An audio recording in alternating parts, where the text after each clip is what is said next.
Hello everyone and welcome to this new episode where we go together the incredible theories around crop circles.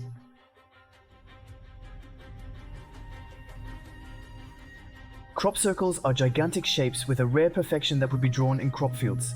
Most of them are incredibly beautiful, and many would like to congratulate their authors. But even now, it's hard to tell if all crop circles are simply artist drawings made by artists who don't want to be recognized, or if it's a much more mysterious phenomenon. It all began in 1978. When a farmer discovered in the middle of his field a gigantic geometric figure that extended over several hundred meters. After this story, there are many others. Crop circles that will make their appearance in the rest of the world. For the most part, no one knows their height, and that's what will make them very mysterious. Since the 80s, there have been small groups of people who get together to try to find an explanation. And some people who have looked into the subject have noticed that crop circles are still appearing in highly touristy areas. And despite this, no author has ever been caught making one of these works. In addition, there are testimonies that report seeing these crop circles form for 2 days without anyone being present in the field. They would have seen these circles form before their eyes and alone, and in a few minutes as if by magic. And for some researchers who have looked into this subject, what's really mysterious is that some of them represent very complex geometric shapes that are often perfect and extraordinary. Faced with such an enigma, several hypotheses are put forward. As always, we have the hypothesis of extraterrestrials trying to send us a message to move us forward or make us understand something. There is a certain crop circle. Who would be the answer to one of the messages we sent to heaven many years ago? The second hypothesis is surely the most probable, and that it is a hoax, and that they would all have been carried out by a group of people in order to discover an art or pass a message. On the other hand, other hypotheses turn to military experiments that could be carried out using rays or technologies that would be hidden from the public. But some small groups of researchers who have looked into crop circles have managed to figure out how to easily differentiate a crop circle made by jokers than a real crop circle, because most crop circles made by jokers would not be of very good quality and would not last very long, while some very complex achievements are perfectly made. It would have even lasted a very long time. They even argue that for some crop circles, they would have discovered that the leaves overlapped in a certain way, which would take far too long for a human to do such a work without being seen. However, there are also testimonies that report seeing lights at night over the fields, and it is with the help of these lights that these crop circles would have been made. Currently, he has small groups of researchers who are still looking into this subject, and some of them claim to have succeeded in cracking certain codes. But in reality, again for the most part, it is impossible to tell if this is authentic crop circle or if it is just work to be made. He speaks the human being, and unfortunately, with the amount of crazy people that have been around since the first crop circle appeared, we are faced with an enigma that cannot be solved, because we will never know if it is a real crop circle or just a huge hoax. Area 51 is located in the Nevada desert, about 100 kilometers from Las Vegas. It would be in this area that the most secret military base in the United States, namely Area 51, would be located. Even now, it would be forbidden to enter under penalty of death, and all the people who work there are under defense secrecy. They have no right to testify about what they do or see while working there. Area 51 primarily consists of airstrips. There are also several buildings buried underground across multiple floors. Legends speak of military bases connected by secret tunnels. Despite being highly secretive, Area 51 is well known to the public, and many photos and testimonies exist online. Officially created in the 1960s, it's specialized in high-performance development. But rumors claim that this area was created with the aim of sheltering much more than simple spy planes. First of all, the legend will begin in 1947 with the crash of an object near the Roswell base. What is strange is that the debris would have initially been considered extraterrestrial before they backtracked. It is clear that it was simply a weather balloon. After this case, several small groups will be formed to secretly investigate this case, and it will only be in 1988, in a major American show called UFO Coverblade, that the first revelations will be made. This show was reputed to receive many testimonies from people in high positions and who had seen very strange things. It was during one of these broadcasts that they would have received 2 masked agents behind a curtain and who would have told what they would have seen in Area 51. They say that not only did they recover debris from an unidentified object, but they also recovered alien bodies as well as living aliens. They will even say that these aliens were hosted in Area 51. And it is only after this show that Area 51 will really cause an unprecedented craze, and it will be hundreds of people who will go to the place in order to try to drink something test. Go home with cameras, but no one has succeeded, and nothing seems to want to filter out of Area 51. Yet only a few years later it would be Bob Lazar. He will make new revelations by claiming in particular to have worked in Area 51, but will even go so far as to reveal the existence of an annex area named Area S1, and it is in his military base who claims to have worked on objects with anti-gravity technology, spacecraft, and who even claims to have discovered a new element named Element 115. And for the anecdote, you should know that in reality, Element 115 will not be discovered until years later. He will also claim that he was given revelations about the existence of extraterrestrials, but the most impressive thing about this whole affair is that the military will not disprove most of the theories that revolve around Area 51 and will even go so far as to plunge all of America into total doubt.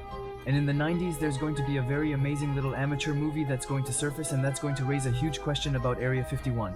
Even though the video quality is not very good, you can see a bright object moving very abnormally and jerky. Experts who have looked into the subject have not been able to determine what it could be. Researchers determined it couldn't be a trick. They proved it wasn't an airplane or a helicopter, as the technology for such movements didn't exist then. More witnesses, including ex-soldiers and former Area 51 employees, have come forward. Numerous videos shot near this military base exist. However, with technological advancements, it's unclear if the videos are genuine or drones. But then, with all these ambiguous testimonies, disturbing videos and conspiracy theories, Area 51 continues to fuel fantasies because everyone can imagine what they want. Once, if you want to have more information about Bob Lazar and Area 51, I advise you the documentary that is on Netflix named Bob Lazar, Area 51 and Flying Saucer. It is really well done, in which you will find Bob Lazar's journey and the so-called work done to them in Area 51 and Area S.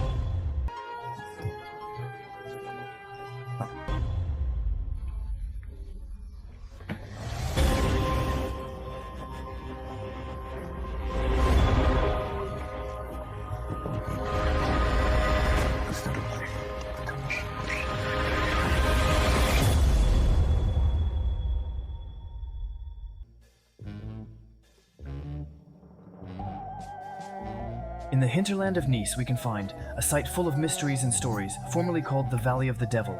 There are many remains in the region, whether for the Romans or the Templars.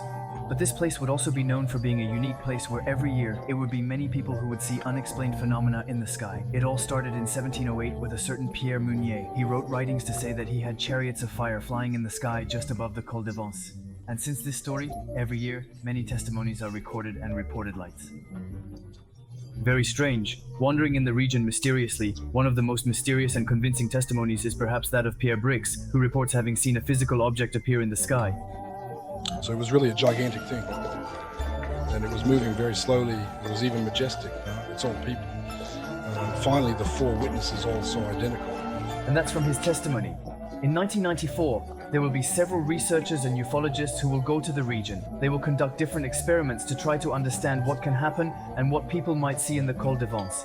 Thanks to their investigation, they will succeed in gathering several witnesses. As a result, they will be able to determine that objects are moving silently in the area. Generally, the lights are seen in number 3 and form nothing, a triangle. Some even explain that when they see these lights appear or when they see one moved in the sky, they would no longer become masters of their bodies and would find themselves paralyzed until the moment the object left their field of vision. They will also have many testimonies reporting having seen objects materialize or dematerialize before their eyes, without any noise and without leaving any trace. But for many scientists, all this remains science fiction, and it would be about the fruit of the imagination of people who observe the phenomenon, on people who would not really understand what they were seeing. However, today, there are still many enthusiasts who go every month to the Col de Vence to obtain new recordings of this mysterious phenomenon. As a result, there will be scientists, astronomers, and other professionals who will look into the different cases that have occurred in the region. They will study the different recordings that have been made and go to the site to try to understand this phenomenon. To avoid confusion and leave nothing to chance, they will even record the hours of each satellite passing through the region. They're going to make a lot of different assumptions. Whether it's an explainable weather phenomenon, extraterrestrials looking for something strange in the area, or military tests of a technology they would like to keep secret for a single day, no one has yet given rational and formal explanations for the origin of these luminous points.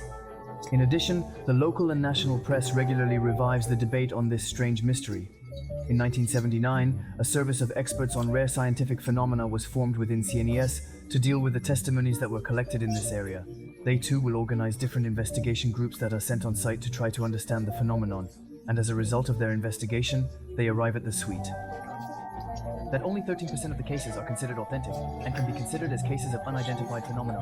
Yet today, despite all the research that has been done in the area, there is still no rational explanation that can be given, and the subject is often treated as a minor subject that is ready to laugh. However, every year, many elements are brought to the file, and many claim that all these elements would make it possible today to say that there is indeed an inexplicable phenomenon happening in our sky. Again, it is a huge door to the unknown that remains open.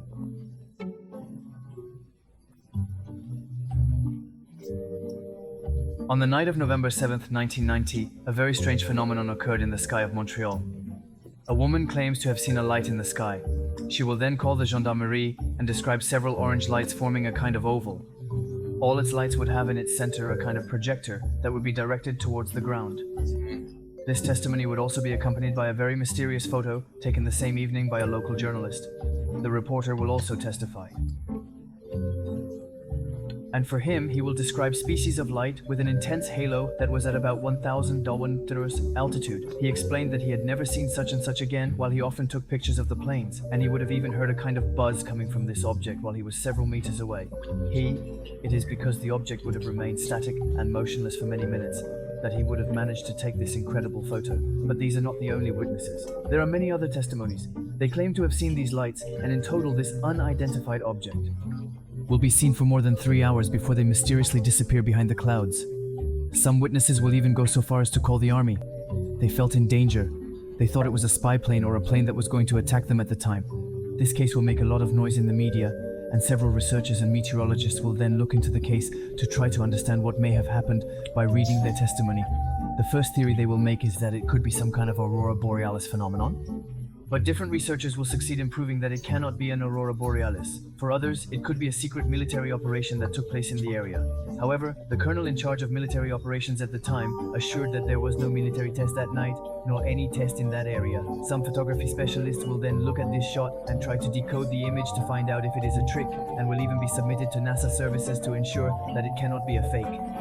They will analyze the image, but also the original negatives, and confirm that the photo is indeed authentic. The set of lights that we see is indeed concrete.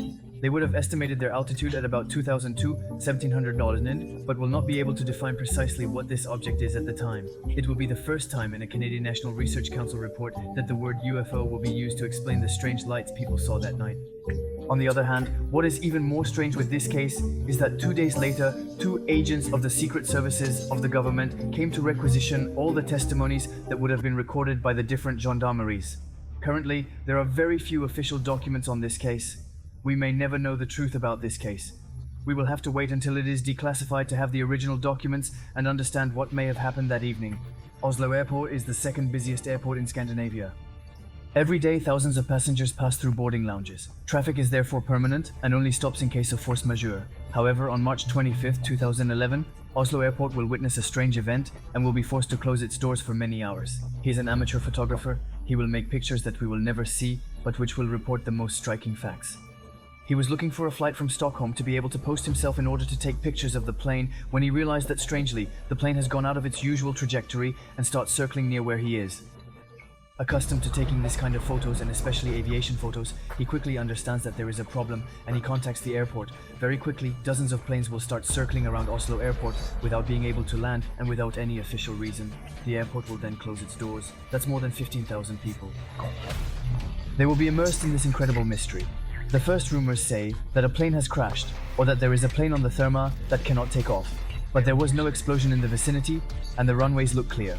It is only after several minutes that a person will succeed in capturing the transitions between the radio tower and the planes, which will make it possible to determine what is happening. Several pilots claim to have seen a luminous and green object walking and turning near the airport, even very close to the planes. The pilot man even described the object as a kind of small airplane without a pilot or her. However, despite the testimony of all these pilots, officially, most people will agree that it was simply a glider that got lost in the corner. Except that it is impossible for a glider to perform this kind of maneuver, and it is also impossible for it to be green. And this hypothesis does not satisfy anyone, especially the specialists. The head of leisure aviation associations will even explain, it can in no way be a glider because it has very few places from which the glider could have taken off in order to reach this destination. Moreover, it would have been illogical to want to reach that destination and head towards the airport, knowing the rules of aviation. Not to mention that some will claim to have seen the object at more than 4,000 meters altitude, which is totally impossible for a glider, and it is only after several hours that the airport will decide to reopen its doors and runways, but they will remain very quiet about what happened. They will not give any supplemental information, comment to affirm or affirm all the theories in this story, so we will never know the truth about what happened at Oslo Airport in 2011. That's the end of this episode. I hope you enjoyed it. Feel free to tell me in the comments, and if you have topics like that you want me to cover in my next videos. If you are interested in Myth and Legends, you can go see all my other episodes. Of course, you can always like, share, and subscribe, and we'll see you in a future episode. It's Techie What Fire. Peace out.